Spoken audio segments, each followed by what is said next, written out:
зависност од типот на преставката се утврдува согласно законските надлежности дали преставката е во надлежност на Државниот инспекторат за животна средина, локалната самоуправа или органите на централно и локално ниво.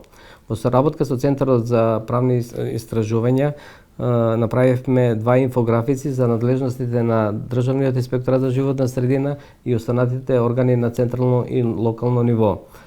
Во главно, Државниот инспекторат за животна средина има надлежности над деградацијата на животна средина и загадување на медиумите за субјектите, правните субјекти кои што поседуваат интегрирана еколошка дозвола и елаборати издадени од Министерството за животна средина. Покрај тоа, Државниот инспекторат има надлежности на други закони, како Законот за води, Законот за заштита на природа и односно сите управни акти издадени од Министерството за животна средина.